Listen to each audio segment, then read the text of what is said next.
Drama is doing very well for me, मुझे तो पहले दिन से बहुत अच्छा लग रहा है। इसमें मुझे जो सबसे मज़े की चीज़ लगी वो जब उसकी खुशबख्ती जो शादी होने लगी है या होती है, और वो जो सिंगल मदर है।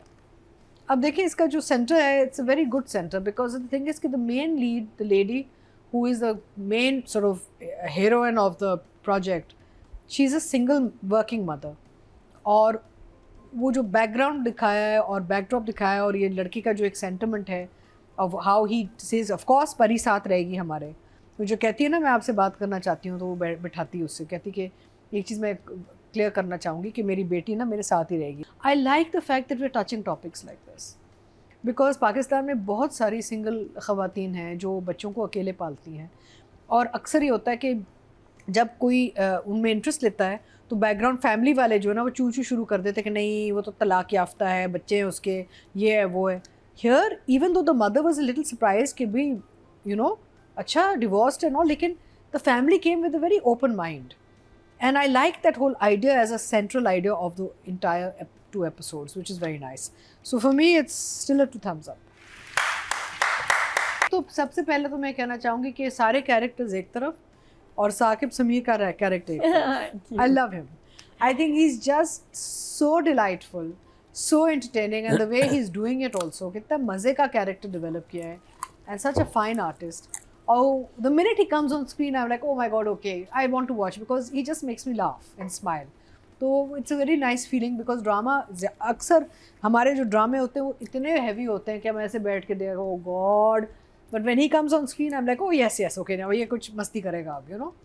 सो I wish we had more comedy on screen. Comedy बिल्कुल ही ख़त्म हो गई है हमारी अनफॉर। इनफैक्ट आजकल इंस्टाग्राम पे 50-50 के वो आते हैं ना, छोटे क्लिप्स आते हैं, वो देखती हूँ, कहती हूँ यार क्या कॉमेडी लिखी जाती थी इस ज़माने में। So it's quite a shame that we don't have anything light. I think अब हम 5 ड्रामे जो देख रहे हैं उसमें इस ड्रामे में कॉमिक मूवमेंट थोड़ा हल्का हल्का ना, which Thank God. रिलीफ है थोड़ी हाँ सी रिलीफ यार। बहुत अच्छा खासा था इसमें। अच्छा मुझे आप बताएं, am I confused or is there like no central objective of this drama? Like story wise हमारे पास incidents हो रहे हैं, हमारे पास circumstances हैं, एक तरफ माया एंड आहत का एक चल रहा है, दूसरी तरफ वो कुत्सिया and the gentleman who's playing the husband उनका चल रहा है। But I am just thinking कि आगे जाके सेंट्रल ऑब्जेक्टिव ऑफ स्टोरी क्या है? देखें अभी हम आपको कुछ जी जी मुझे मैं वही कहूँगा कि यही मुझे इस ड्रामे की खूबसूरती नजर आ रही है कि ये बाकी ड्रामों से बहुत हटके है। बस 13 सातों में मुझे पता है कि अच्छा जैसे आपने कहा कि 2+2 ऐसे करके 4 होना है, ठीक है, उस ड्रामे में भी ऐसे होना है। इसकी बहुत इंटरेस्टिंग है एंड मुझे ये सबसे ज़्यादा इंगेजिंग लग रहा है इस ड्रामे का कि मैं कुछ कि किस तरफ जा रहा है। मैं एक्सपेक्ट नहीं कर रहा था कि 4 एपिसोड इन 4 एपिसोड में इतना सब कुछ हो जाएगा, इतना सब कुछ कि मतलब आपके पूरे सीरियल निकल जाते हैं उन टॉपिक्स को टच किया ठक ठक ठक ठक करके। और आई एम सो एक्साइटेड, मुझे ऐसा कहती है मैं निकाह नहीं कर रही, क्या रीज़न है, वो मेरा कोर्स आ गया, ये आ गया। It is so interesting. Pace तो बहुत अच्छी है, 11 और 12 एपिसोड पे हम पेस तो बहुत अच्छी है। It's moved very well, very fast but not too fast also, यानी कि बिलीवेबल पेस है इसकी। अब मुझे अभी भी जो भाई है ना इतना टॉक्सिक ज़्यादा ओवर लगता है मुझे थोड़ा अभी भी। I feel is too unreasonable. अच्छा मैं एक आपको चीज़ बताता हूँ, उस दिन जब हमारी बात हुई थी ना लास्ट टाइम हमने एक तो आपने कहा कि नार्सिसिस्ट, तो मैंने जाके फिर इसके ऊपर थोड़ा सा पढ़ा कि आपने कहा कि बल्कि अच्छा दीका जी आपने कहा था, या नादिया आपने कहा था कि ये बाकी से पता तो ठीक है अपनी वाइफ के साथ ऐसा क्यों है।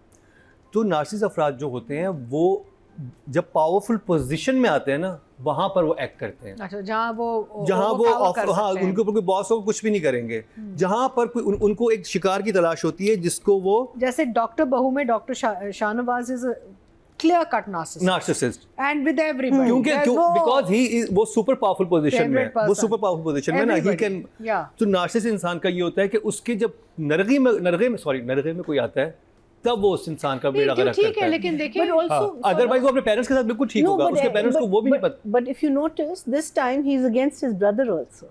अब ऐसा वही मैं कह रही हूँ ना, because he is realized that the brother is not taking his side. हां तो उसके भी खिलाफ वो उसके खिलाफ हो गया। तो बेसिकली नार्सिसिस्ट वो मेरा जी ऐसे कितने लोग होते हैं जैसे ही जिनका आपको पता चलता है और आप उन्हें थोड़ा सा बताने की कोशिश करते हैं कि तुम गलत कर रहे हो, वो अपनी गलती एक्सेप्ट नहीं करते और आपके भी खिलाफ हो जाते हैं। बिल्कुल। सो उस लिहाज से आई थिंक सो एक तो वो, दूसरा ये कि again as I mention I love the fact story line बहुत अच्छी है about single mother and settling in with a छोटी बच्ची एंड, और बहुत अच्छा एक टच है और जेन्युइन ये चीज़ें होती हैं आपकी सोसाइटी में, इनके बारे में हमें बात करनी चाहिए। अच्छा इस ड्रामे में आई थिंक फारूक ने जो लोग घर की लोकेशंस चीट की इतनी खूबसूरती से कि आपको पता ही नहीं चल रहा कि इस्लामाबाद का पोर्शन किधर है, कराची का किधर है. Someone like me, maybe I will know because I've been on those sets, on those locations, right? लेकिन कहते हो हाँ अच्छा ये एपिसोड कराची में शूट हुआ है, ये chunk. So Farooq has taken, because हमें आजकल बहुत प्रॉब्लम्स हो रही हैं लोकेशंस की. Unbelievable how difficult it's become locations. वो हमारे प्रोड्यूसर एक लोकेशन लॉक करेंगे, हम लोग शूट शुरू करेंगे, फिर पता चला जी महीने का गैप. क्यों? भाई लोकेशन वाले ने जगह किसी और को दे दिया. अब आप चीट करें तो कितना करें. सो इसमें आई थिंक फ़ारूक ने बहुत खूबसूरती से लोकेशंस चीट किए, बिकॉज ऑब्वियसली इन्होंने इस्लामाबाद एंड अप नॉर्थ से शुरू किया था ड्रामा, और फिर ये कराची आ गया, जो मुझे समझ आ रही है बिकॉज आपको कराची के घर नज़र आने शुरू हो गए हैं इसमें. So they must have either they went over time और दे हैड बजट प्रॉब्लम और maybe something with casting. अच्छा, फिर एक और चीज़ होती है जहाँ आपको पता चलता है कि किसी कास्ट वाले का डेट नहीं मिली, अब वो रिश्ता लेने गए, इतनी बड़ी बात है कि भाई साहब नहीं आ रहे. नहीं, उनको कुछ ज़रूरी काम याद आ गया था तो थोड़ी देर में हमें ज्वाइन कर लेंगे, भाई साहब आते नहीं हैं. Nurul Hasan, obviously he wasn't there that day. Yeah. Now there's no way that the father would not be sitting in the drawing room for Big rishta. jump.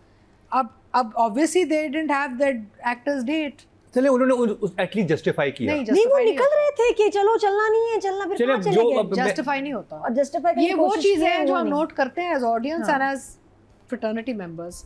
मैं भी अब जब से मैंने ये शो शुरू किया है, मैं जब कहीं शूट कर रही होती हूँ तो मैं 24 घंटे राइटर डायरेक्टर से सवाल पूछ रही होती हूँ. बिल्कुल आप सही बात कर रही हैं. मुझे सिर्फ ये होता है कि क्योंकि हमें ही पता है कि सम टाइम सारे एक्टर्स को इकट्ठा करना, लेकिन और उसमें वो पता है कि जुमलों में भी नहीं होता. इसमें एक जुमले में उन्होंने बता दिया उनको कि इमरजेंसी हो गई और वो निकल गए. बाकी तो होता ही है कि आधे लोग होते ही नहीं है. इन बस तेरा साथ हो, do you remember when the mother and they arrive, तो वो इसका हाथ पकड़ती है अंसा का, जहाँ माँ स्लिप होती है और कहती नहीं तुम मेरे साथ चलो, तुम मेरे साथ आओ. और when we cut to inside, Ansa is not there. Oh yes, वो भी था. So again, I felt that was. तो ये बिल्कुल ऐसा ही है. लेकिन ये है कि I think लेकिन actors also, and it's not always the actor production जो है ना, we have to start coming and working together, because देखिए at the end of the day project हम सबका है. Project सिर्फ एक बनेगा. The problem is, I feel honestly, solo ले लेते हैं उनका, solo record. I feel as a working actor right now कि there's a lot of burden on actors, because एक तो ये on air जल्दी कर देते हैं, फिर ये कभी वेरीफाई नहीं करते कि जी आपकी आगे की डेट्स का क्या सिचुएशन है. A lot of times अच्छा नहीं, अच्छा आपा हमें फटाफट एक हफ्ता चाहिए. भाई अरे मैं टिम्बकटू में बैठी हूँ, मैं कहाँ से आपको दूँ. So there is a serious problem in this market right now, how people are managing actors. तो I think क्योंकि हम सब उधर से हैं, लेकिन मुझे खुशी इस बात की थी कि उसमें डायलॉग में एक कह दिया गया. अदरवाइज तो ये कहना भी पसंद नहीं करते. लेकिन जस्टिफाई नहीं हुआ कि क्या चले गए, जो काम था सब्जी लेने चले गए. नहीं, सब्जी उन्होंने कहा कि उनको इमरजेंसी हो गई. आई सेड ओके हो गई इमरजेंसी, चले गए. उनको जरूरी काम याद आ गया था, वो आ जाएंगे. उसके बाद आए नहीं. हालांकि वो बेटे को कह रहा है कि तुम क्यों नहीं जा रहे, हम जा रहे हैं रिश्ते के लिए. आई थिंक उनका सिंगल सोलो शूट कर लेते, लेकिन फिर ऑल द वे इस्लामाबाद बुलाना. मैं वही बात कर रहा हूँ कि actually in Dr. Bahu, I think Mehreen did that with Shahzad was not available for one of the engagement वाले scenes में. फिर उसका शॉट बाद में लिया था. देखिए मैं तो उससे आपको पता भी नहीं बैठे हुए हैं. देखिए हम वो लोग हैं जो इंडस्ट्री को अंडरस्टैंड करते हैं. हमें यहाँ पे वो देना चाहिए कि ओके, लेकिन अगर वो डायलॉग में जस्टिफाई ना किया होता ना, मैं कहता ये भाड़ है. किसी को इमरजेंसी हो सकती है, हो सकती है. I agree with you, but उसको थोड़ा सा बेहतर आप कर सकते हैं. No, her words were कि उनको एक जरूरी काम याद आ गया, वो भी आ जाएंगे थोड़ी देर में. इमरजेंसी नहीं कहा. चले या तो कहती बहुत इमरजेंसी, कोई मौत के मुंह में जा रहा था. एटलीस्ट उन्होंने इसको कवर किया. But for me it didn't work. Okay. Because I feel कि इट वाज अ वेरी कच्चा पक्का मोमेंट था जिसमें तैयारी हो रही है, वो निकल रहे हैं. प्लस देखिए इतना वैसे भी इतना कॉन्फ्लिक्ट भी वो उनको पता है, बाप को बताया कि जी वो उसकी बेटी है, बच्ची भी है इसकी. तो now he would definitely make an effort to go, because the mother में pull of some mood there. और उसने बताया, वो भी सीन नहीं था जब वहाँ बताया होगा अपनी बीवी को बच्ची के बारे में. ये सारी चीजें एंड देयर आर छोटे-छोटे इश्यूज थे जो हम पिकअप कर लेते हैं. आई एम श्योर ऑडियंस भी करती है. But overall cheating of locations and all were very well managed by Farooq.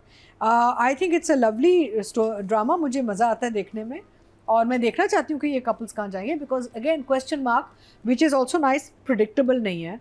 Central मुझे नहीं पता कि आगे हम क्या कहानी खोलने जा रहे हैं.